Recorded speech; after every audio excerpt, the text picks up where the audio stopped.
And welcome to another edition of the I Prefer the 80s and 90s Sports podcast where I, Richard Harris, talk about why I prefer the sports of the 80s and 90s to today.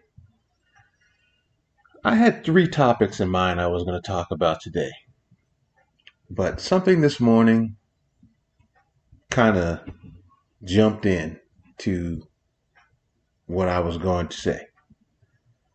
I read an article on ESPN.com attributed to the Associated Press that was talking about how the spike of University of Colorado, because of apparently all the black people who are now flocking to Colorado to watch them play football, the purchasing of jerseys, Colorado memorabilia, everything's off the charts. Anything to do with Colorado football is gone bonkers.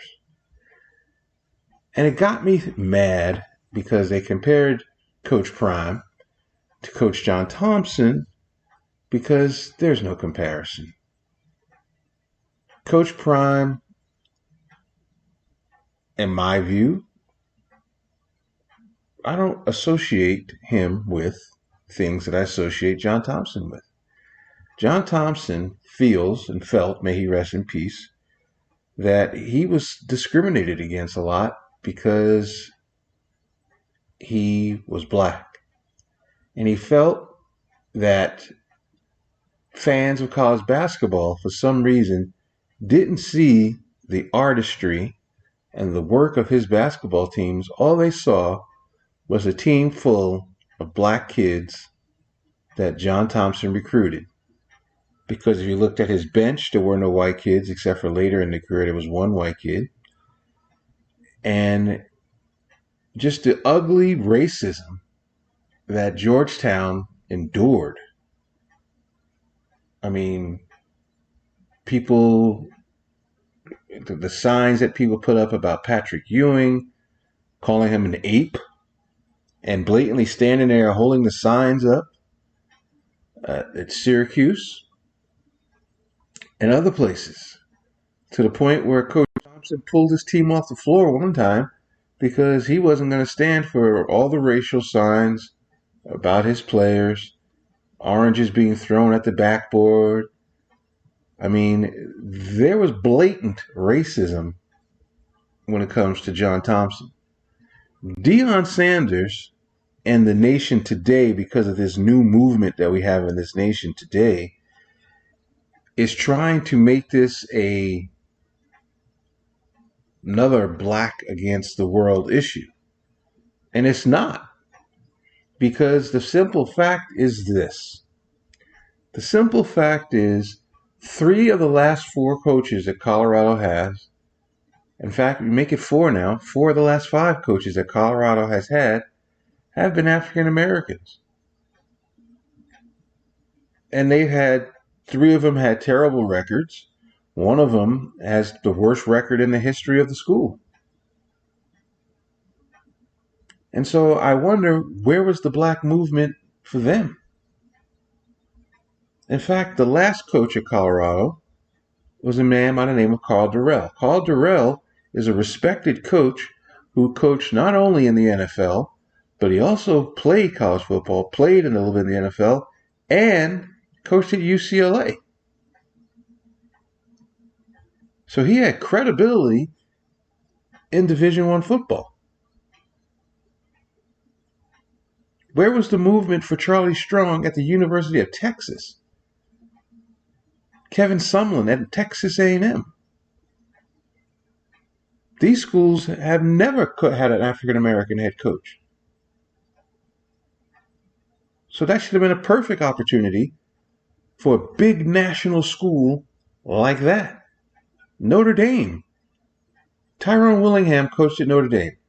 Tyrone Willingham was in the news almost every week when he coached at Notre Dame because Notre Dame had just come off winning a championship, and Lou Holtz's reign was kind of fading, and the players weren't as good, and Paul Hornick made the crazy statement that Notre Dame should lower the standards so they could get some of these Jims and Joes to go to Notre Dame to, help get back to the top of the pyramid. But Tyrone Willingham was heavily scrutinized more than anybody. Charlie Strong, heavily scrutinized. People said publicly, he's not going to last at Texas. He's not going to make it today. They're not going to let him. No. And he didn't. Where was the movement for them? Willie Taggart. Okay, so you say those schools are too big for a movement. Okay, so Taggart went to Oregon. Where was his movement? He was a nobody. He had come from coaching really smaller schools and has a reputation of being a good offensive coach. Okay. Where was his movement? How about this one? This is the killer. Marcus Freeman. Marcus Freeman today is the head football coach at Notre Dame. Came from Ohio State to Notre Dame. Where's his movement? Where is this, the black people flocking to Notre Dame to watch Notre Dame play?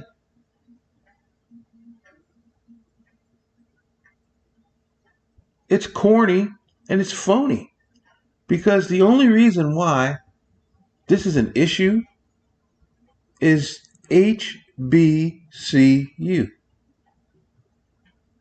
Because people in this country, we are so racist in this country about things that we don't realize that we're racist about that it bothers me. And I don't like blogging or talking about race because you can point out everything has a hint of racism to it. And I can understand, I can see where the guy was trying to say where John Thompson and Deion Sanders are the same because people hated Georgetown because they always had only black players. And people supposedly now hate Deion because Deion's coming from the HBCU and HBCU coaches ain't supposed to be able to coach in Division I football. Ain't supposed to be able to have the players because the players from HBCU don't go to Division I schools. They go to HBCU schools. Even though they could all play at Division I schools. They just weren't recruited. A team says, I got Barry Johnson or I got Barry Sanders. And Barry Johnson rushed for 102 yards and 2 touchdowns and led Shreveport John High School to a victory. That's impressive. But meanwhile, I got Barry Sanders, who rushed for 310 yards and 6 touchdowns and led Opamapa High School, I'm making all these names up, of course, to a victory over Richard Harris High School, 71-0.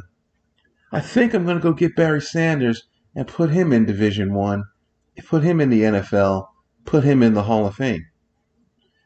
Barry Johnson's going to have to wait to see if another school is going to recruit him.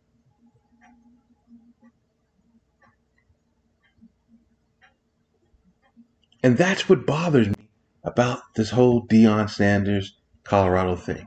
What bothered me most is the first game of the season against TCU, which everyone keeps bringing up. It wasn't the same TCU team. I keep telling y'all that, but y'all keep bringing it up. That's why I say no one listens to my show. Y'all keep bringing it up. And after the game, the kids from Colorado, his son, the running backs, they're all like, this is supposed to be Division I football. I mean, this ain't nothing. We from HBCU. We're not supposed to be this good. And I sat there and I looked at them and I said, shut up. Because you got 12 more games to play. Now you're putting a target on your back because now you've shown up. You're trying to show up Division I football. This wasn't TCU's team that went to the championship game. The quarterback from TCU's in the NFL. The running backs in the NFL. The wide receivers in the NFL. The cornerback is in the NFL. The cornerback was the cornerback of the year in college football. Not the same team. And you only won 45-42. Not like you won 45-10. And then you beat Nebraska because it's personal. Because the coach said some things. And all the coaches said things. They don't like the fact that you went into Colorado and got rid of, and not you didn't get rid of. You replaced players whose dreams probably were to play at Colorado. You brought in players from other teams around the country, including from your HBCU. And people didn't like the method that you did it. Then so you beat them, and then you play Colorado State, and Deion is all boasting and proud and says, "This is personal. This game is personal." Implying like they're going to get their butts, they're going to beat the brakes, the dust, the whatever off of Colorado State. And Colorado State says, "Yo, no, we may not be as good as you, but you're not going to beat the brakes off of us. Hell no." And force overtime. And I still don't understand why the coach of Colorado State didn't go for the win in the first overtime. And then they injured your best player on a dirty play to let him know and let you know this is football. This is Division I football. You don't talk spit to us. And then the next week, you play Colorado. And ain't no talking all week. It's quiet. Because you say to yourself, what did we do? And they blast you 35-0 at halftime. And ain't nothing to say. And then people say, well, second half, they only won 7-6. That's because Colorado called off the dogs. They could have scored 59 points if they wanted to. They stopped throwing the ball. And now this week you get USC, who's a 22-point favorite. Colorado was a 21-point favorite. You may play better against USC because USC don't play defense, but USC scores, and they'll keep scoring because they played like crap last week against Arizona State, and now they want to make a statement. Now they are going to make it personal. Then what? I'll tell you what the then what is, and this is the scary part of Saturday's game. If somehow, some way, through some miracle, Colorado beats USC, then we go back to the way it was. That they are superior. That they are on a mission. But if they get beaten, everyone's going to say they're supposed to be beaten. But my point, and what angered me about this article, is where were you people for Karl Dorrell last year? Is it because Deion Sanders is cool? Is it because his son's driving around campus in a brand new Bentley? How's that Bentley going to drive when the snow starts to hit?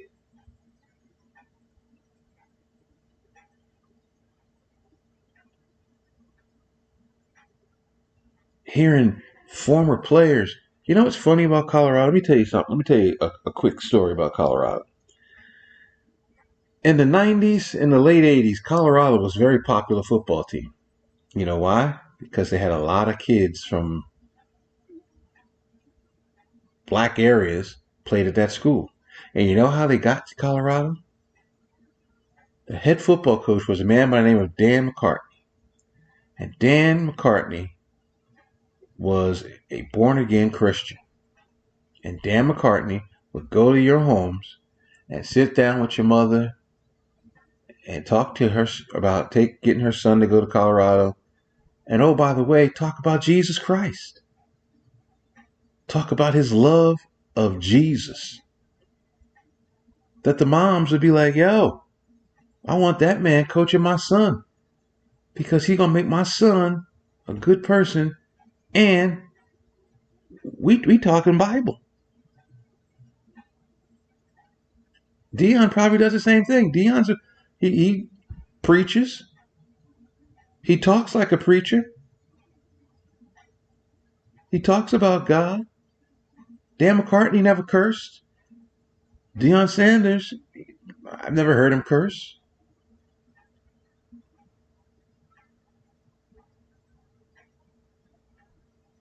And so instead of making this a black against the world movement, which everyone is trying to do, or the cool kids versus the non cool kids, just like the coach from Oregon said last week,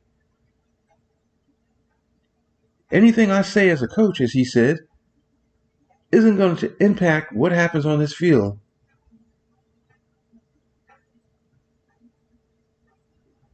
And that's the thing with the coach of Colorado State. He felt the same way too. I say what I want to say. When I talk to a grown man, I take my sunglasses off and look him in the eye and talk to him. That's what my mama taught. And everyone's like, oh, he's talking about Deion's mama. Oh, Lord. And Deion's like, it's personal. Deion don't play no more.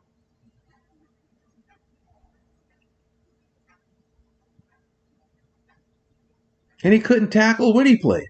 He wouldn't throw to his side. He'd run right past you if you punted to him. And that's what made us love him. We love Deion. Love, love, love Deion. He makes us laugh. He says the things that you want to hear him say.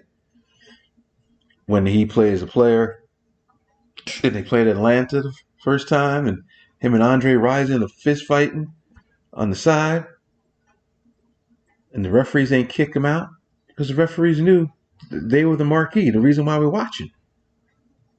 And then he gets a pick for like a 90-yard touchdown, and he's high stepping and he's looking at the Atlanta bench, telling them, "This is my house. This is my house."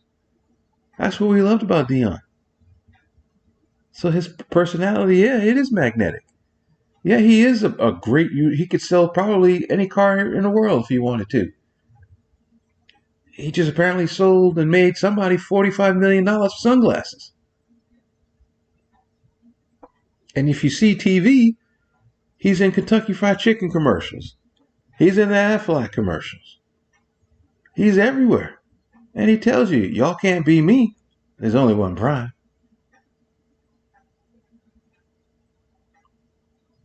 So I guess that's the message. The message is be selfless, be selfish, be showy, be flashy, be yourself. But I ain't going to win you football games.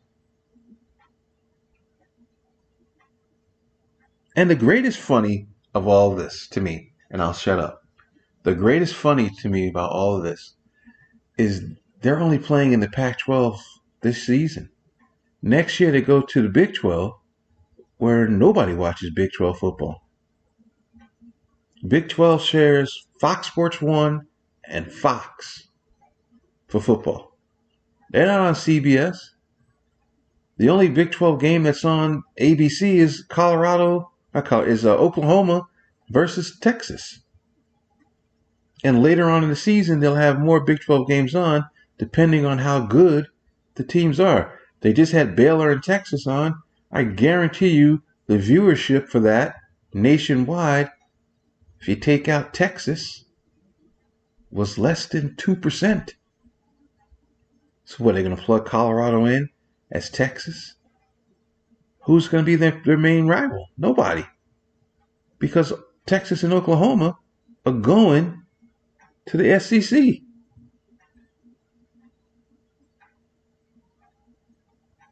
So he has a conference to rule. Oh my God. He gets to rule Arizona State and Arizona. He gets to rule Kansas State and Kansas. Not basketball, it's football. All the other schools move. He gets to rule Oklahoma State, Baylor. All these football factories. Oh my God.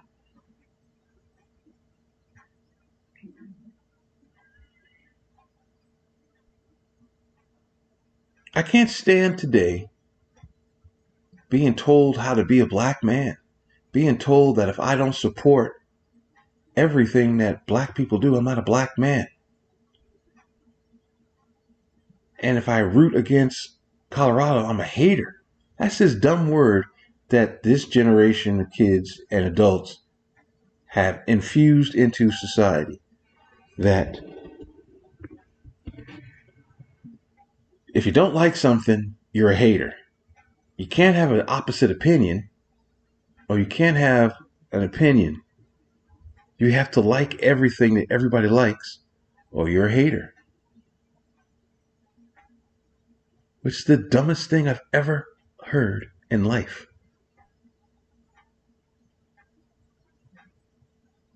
You don't hate anything. I don't dislike Colorado. I dislike other teams better. I dislike the fact that Karl Dorrell was the coach last year, was fired after a couple of years of a team not doing well.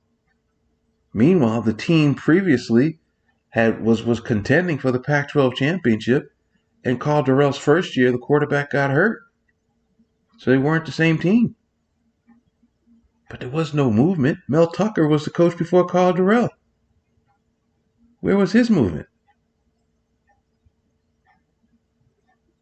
And it bothers me that we infuse race into things that have nothing to do with race. People aren't rooting against Deion Sanders because he's black, like so many think.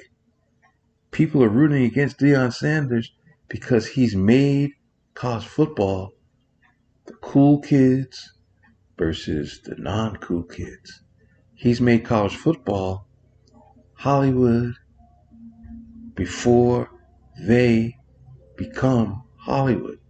It's like an actor who books a job and it's his first job and he feels so happy that he booked the job. And it's not a national commercial. He's not a main character on the TV show. Maybe if they won the championship, then they can be like, oh my God, he's the second coming. But he's not there yet. And he's not going to get there yet this year.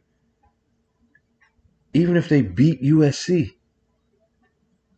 they're still Utah, Washington, Washington State, Oregon State waiting. There's really hard games waiting for Colorado. And then if they win all those games, and the country is going crazy, Colorado, Buffalo. Oh, I'm going to Buffalo Wild Wings because of the Buffaloes. They got to play Oregon again, probably for the championship. And I didn't even mention UCLA. They play UCLA out here October 24th. UCLA may not be as good this year because they got a new quarterback, but they can still run the ball. And Colorado can't stop the run. Anyway, I've been on fire this week. I've been talking for like 20 minutes a show because the issues that bother me just bother me. The show I was going to talk about today was broadcasting because some of the announcers say things that really, truly bother me. And it happened last night again. I guess I'll save that for tomorrow. Here's a funny thing, too. USC and Colorado playing at 9 a.m. out here. USC don't play 9 a.m. games ever. Colorado rarely does, too. So it'll be interesting to see how that dynamic factors in because it's going to be 10 a.m. in the mountains. And so they're playing at 10 a.m. in the morning. So it'll be interesting to see who takes advantage of the start of the game. That might be the only time of the game where Colorado can take advantage. But we'll have to see what happens on the field. But that article really, really, really angered me because there are many black men before them who would have loved to have had a movement, who would have loved to have been carried off the field or have 18,000 bodyguards and policemen walk them off the field and the microphone thrown in front of their face and have quotes. ESPN during the Colorado State game was on the sideline of Colorado State like the whole game, interviewing everybody on the sideline because it wasn't a blowout. It wasn't personal. No, it was personal to Colorado, who almost lost. I'm not a hater. I just wish all the other coaches got the same treatment.